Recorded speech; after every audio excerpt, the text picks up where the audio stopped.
몇 해 전 가을, 반려견 야무가 18의 나이로 세상을 떠났다. 목줄에 달았던 이름표 하나만 남기고 야무의 물건을 모두 정리하고 나서 방에 앉아 생각했다. 내 방이 이렇게 넓었던가?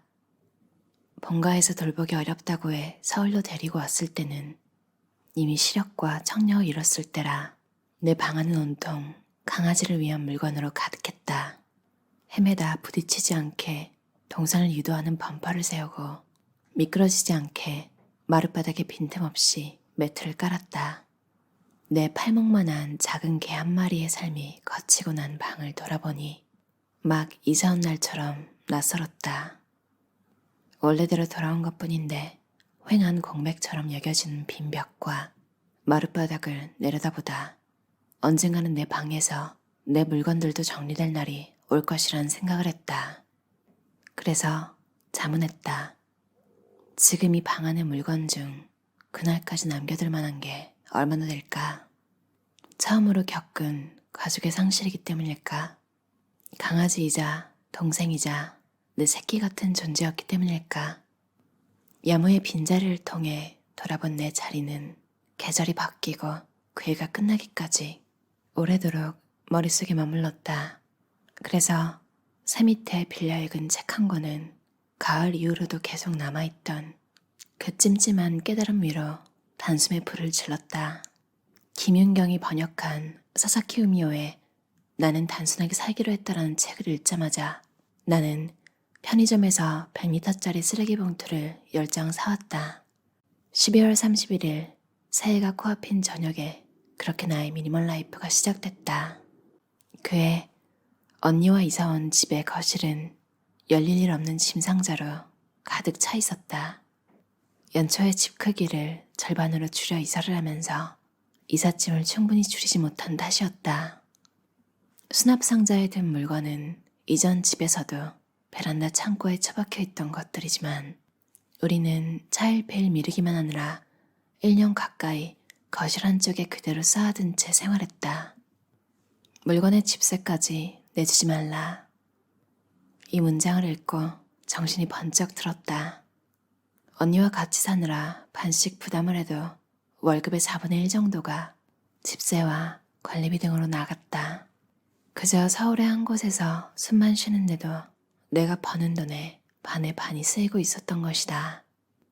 그러나 그때 우리 집은 방에도 거실에도 사람 한 명이 대자로 누울 만한 공간이 없었다. 이 집에서 내가 짐보다 열쇠에 몰려있다는 것은 헤아릴 필요도 없는 일이었다.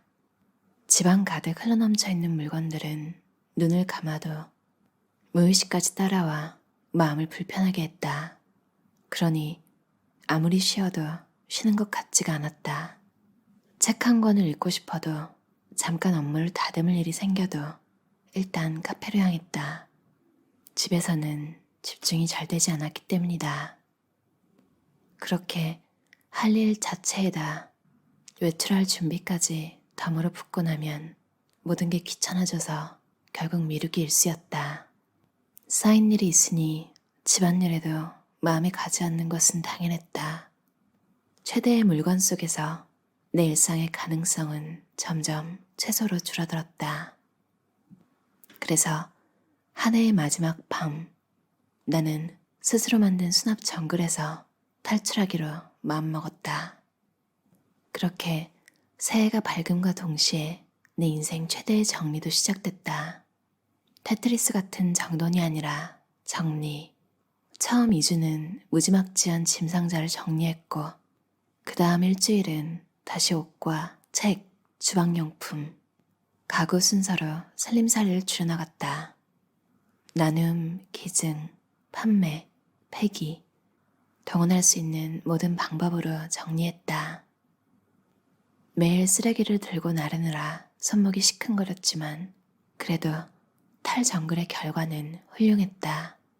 2.5톤 트럭으로 실어온 살림이 이듬해 독립하면서는 1톤 트럭이 헐렁할 만큼 줄었다. 악착같이 물건들을 정리하고 집안이 좀 여유로워진 후 나는 집에서 하는 일들을 조금 더 좋아하게 됐다. 집안일을 하든 텔레비전을 보든 그 순간 하는 일에 주의를 기울일 수 있었다. 마치 깨끗하게 치운 책상에서 공부를 시작하는 것처럼 이젠 더 셀 데가 없이 집중만 하면 되는 기분이었다. 전에는 그런 온전한 몰입의 순간을 느끼고 싶어서 여행에 집착하기도 했는데 더 이상 그럴 필요가 없었다. 그 감각을 바로 내 집 안으로 옮겨올 수 있다는 것은 아주 놀랍고도 흡족한 일이었다. 물론 마음이 마냥 개운하진 않았다. 남의 집으로 혹은 쓰레기 처리장으로 흩어보낸 1.5톤의 물건들에 대한 반성에서까지 자유로울 수는 없었다. 얼핏 멋스럽게 들리는 미니멀 라이프를 우리말로 옮기면 최소 생활 정도가 될까? 애초에 최소한만 잘 샀더라면 버리는 일도 없었을 것이 자명했다. 그래서 점차 내 소비 습관에 밴 최대 생활의 경향을 놓고 고민하게 됐다. 지금 필요한 게 한 개라면 한 개만 샀다. 그런 식으로 일단 쟁여놓고 보던 소비 방식을 조금씩 바꿔나갔다. 약간 싸게 들여놓은 물건들이 결국은 내 월세방을 잠식하는 것을 이미 경험했기 때문이다. 스스로도 한 번 하고 말겠지 싶은 의구심과 함께 시작한 새로운 생활을 그 뒤로 집을 옮기면서도 지금까지 3년 넘게 유지 중이다. 그 사이 사회적으로도 미니멀 라이프가 잘 알려졌다. 인스타그램에서 집스타그램을 검색해 나오는 사진들을 보면 구체적인 이미지는 원래의 목적에서 많이 멀어진 것 같지만 말이다. 흰색, 연회색, 오크색, 고동색이 주조를 이루고 앤티크 스타일 가구 사이로 아기자기한 골동품과 식물이 보기 좋게 배치된 집들. 그러나 나의 미니멀 라이프는 예쁜 집을 목표로 하는 게 아니다. 집주인의 예상과 취향을 반영한 하이그로시 붙박이 가구 사이에서 전개되고 있다. 아침에 눈을 뜨면 제일 먼저 보는 것은 나비와 코스모스가 큼직하게 새겨진 사각등이다. 자랑은 아니지만 이 집의 미니멀함은 무인양품이나 이케아, 자주 와도 결을 달리한다. 사실 나도 처음 자취를 시작했을 때는 집 꾸미기와 집자랑에 무척 공을 들였다. 그러나 이제는 가끔 예전에 쓰던 페이스북을 볼 때면 부끄러움에 숨이 턱턱 막힌다. 그 안을 점철한 나니까와 나도의 마음 때문이다. 시험 공부를 하는 체 하면서 새로 산 스탠드를 자랑하고 선물 받은 과자를 찍는 척하며 은근히 빈티지 찻잔이 더 돋보이게 비춘 기록들 말이다. 그러니 어쩌면 그 겨울밤에 내가 버리기 시작한 것은 수납상자 속 물건들만이 아니었을지도 모른다. 커다란 쓰레기 봉투에 담겨 제일 먼저 우리 집에서 태가온 것은 SNS에 자랑할 수 있는 삶을 갈망하던 보송보송하고 소란스러운 욕심이 아니었을까? 그렇게 물건과 들뜬 감정들이 치워진 빈자리에 나는 비어있음을 그대로 놓아두고 살고 있다. 비우고 난 집의 색과 함께 살고 있다. 나의 미니멀 라이프는 지금도 계속되고 있다. 나의 미니멀 라이프는 예쁜 집을 목표로 하는 게 아니다. 물건과 들뜬 감정들이 치워진 빈자리에 나는 비어있음을 그대로 놓아두고 살고 있다. 비우고 난 집의 색과 함께 살고 있다. 유주얼 저자의 자기만의 공간이란 책이었어요. 마음이 되게 힘들고 좀 그럴 때 읽었는데 굉장한 위로를 받은 책이에요. 자기계발서, 그러니까 정말 명확하게 이래라 저래라 이렇게 나온 책도 굉장한 동기부여가 되고 너무 좋지만 가끔 살다가 힘들 때는 좀 에세이가 많은 도움이 되는 것 같아요. 세상을 더 많이 알게 되면서 더 폭넓게 볼 수 있고 이해심이 더 넓어지고 그런 좋은 점들도 있지만 더 많이 알게 됨으로써 그 슬픔도 좀 깊어지는 게 있잖아요. 그래서 혼자 있을 때 가끔 그런 기분이 이렇게 바닥을 이렇게 뚫고 내려가면 밑도 끝도 없어지는 면이 있는 것 같아요. 근데 그럴 때 누군가 이미 그런 감정을 겪었거나 혹은 그런 감정에 대해서 잘 풀어놓은 글 같은 걸 보면 정말 무한한 위로를 받고 그 순간에서 빠져나올 수 있는 계기가 되기도 하는데 저자의 이야기를 읽으면서 마음의 위로를 많이 받았던 것 같아요. 전 딱히 막 아들을 원하는 집에서 태어난 딸 이런 게 아니었음에도 주변에 제 친구들을 보면 아들을 낳으려고 정말 이런 얘기 정말 싫지만 아들을 낳으려고 막 3, 4명의 딸을 이렇게 낳고 막내가 아들인 경우 제 나이 세대에도 꽤 있거든요. 제 친구들만 해도 몇몇 있고 남자애들도 그걸 모르느냐? 아니요. 편애받는 기분 아시잖아요. 진짜 좋거든요. 편애받는 애들은 그걸 알고 사촌 중에 저랑 동갑인 남자애가 있는데 참 걔가 저한테 하는 말이 야 그래도 어릴 때는 자기 훨씬 예쁨 받았다고 남자라서 뭐 어렸을 때뿐만이었을까요? 근데 이 저자분도 셋째 딸이래요. 당연히 언니가 2명 있고 이게 좀 슬픈 게 항상 외할머니가 남동생 갖고 싶다고 기도하라고 했대요. 어머니가 이제 40이 되시도록 유산이랑 출산을 반복해 왔는데 정말 어땠을까요 기분이. 너무 놀랍게도 이 저자분이 차별이 없다고 믿었대요.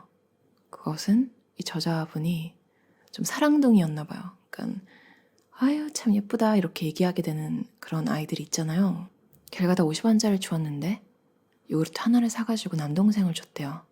그럼 이제 주변에 아주머니들이 아유 기특한 누나네. 저 엄마 딸내미 잘 키웠네.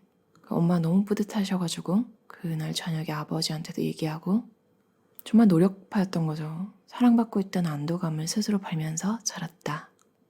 이게 슬픈 게 이제 나중에 깨닫게 되는 것 같아요. 그때는 차별인지 몰랐었다고 하잖아요. 이게 어느 순간에 내가 그때 이미 알았구나. 나는 막내도 아니고 남자도 아니어서 내가 노력하지 않으면 이 정도의 사랑도 받기 힘들 것이다. 사실 아무것도 안 해도 사랑받아야 되는 거잖아요. 20대 중반에 그 50원짜리 요구르트 이야기가 떠올랐을 때 굉장히 우울하셨대요. 근데 나이가 들수록 부모님이 이제 너에 대해 자랑할 게 없다고 이런 얘기를 하셨대요. 참, 왜 부모님들이 이런 얘기를 하면 자식들이 그 기대에 부응해서 노력할 거라고 생각하는 걸까요? 저희 부모님은 뭐 기대도 안 하고 좀 그런 타입이신데 제 친구는 아직도 부모님이 호주 친구예요. 깜짝 놀랐어요. 호주는 막 부모님이 그런 얘기 안 할 것 같잖아요. 근데 똑같더라고요. 부모님이 뭐라고 하는 건 똑같고 그 심지어 야 네가 그거 하겠어? 넌 그거 못하니까 안정적으로 풀타임 빨리 찾으라고. 그 어렸을 때 그 부모님이 그런 얘기 해가지고 꿈을 접은 친구인데 이제 슬슬 하고 싶은 거 다시 하려고 하는 친구인데 또다시 똑같은 소리를 들은 거죠. 아무튼 이 저자분은 부모님이 그런 식으로 막 도발을 했을 때 조용히 웃으면서 그동안 충분히 하셨지 뭘. 그렇게 이야기하고 그날 마음속의 문 하나가 닫혔대요. 그 방 안에 있던 50원짜리 요구르트들이 어디 갔는지는 알지 못한다. 이제 더는 부모님께 사랑받기 위해 쓰지 않는다. 이것만은 분명하게 한다. 딸로 태어나고 싶지 않았지만 아들로 살고 싶지도 않았다. 부모는 더 이상 나의 우주가 아니고 그들도 평범한 개인이다. 자식 모두를 공평하게 사랑하든 혹은 누구를 더 아끼든 그건 그들의 자유라는 것을 인정하게 됐다. 서로 미래를 약속하고 부부가 된 부모님과 달리 부모님과 내 인연의 시작은 우연이었다. 그리고 이야기가 더 이어지는데 너무 위안이 됐어요. 맞아요. 부모님과 내 인연은 시작은 우연이죠. 그렇구나. 정말 그들의 자유구나. 낳으면 무조건 사랑해줘야 된다. 무조건 최선을 다해야 한다. 이런 관념이 저한테도 있었던 것 같아요. 그래서 항상 왜 나는 이렇게 대접을 받고 자랐지? 근데 이게 세대차도 좀 있는 것 같더라고요. 물론 옛날에도 굉장히 잘 케어를 하는 그런 가정이 있었겠지만 그런 집에서 안 태어난 걸 어쩌겠어요. 그리고 또 보면 다 이렇게 이런 스토리가 하나씩 다 있더라고요. 우리 사이 어쩌면이라는 넷플릭스 영화가 있는데 영어 제목은 Always Be My Maybe. 베이비 커브라로 유명한 엘리 웡이랑 한국계 배우 랜들 박 이 분이 나오는데 거기서 엘리 웡의 조카였나? 아무튼 애기 생일 파티가 있었어요. 그런 씬이 있는데 막 파티 열어주고 막 하잖아요. 미국 아기들 파티. 거기서 엘리 웡이 몰래 야, 이건 말도 안 된다고. 내가 어렸을 때 이 나이 때 뭐 받았는지 아냐고. 플립플롭스. 호주에서는 똥스라고 하는데 우리나라에 쪼리. 그 신발 있죠. 그거 받았다고. 영하긴 하지만 많이들 공감하셨을 거예요. 책 표지에 적절히 비우고 채우며 나의 테두리를 넓히는 일에 대하여 오늘의 나를 다독이고 내일의 나를 준비합니다. 다독임이 필요하신 많은 분들께 추천드리는 에세이예요. 들어주셔서 감사합니다.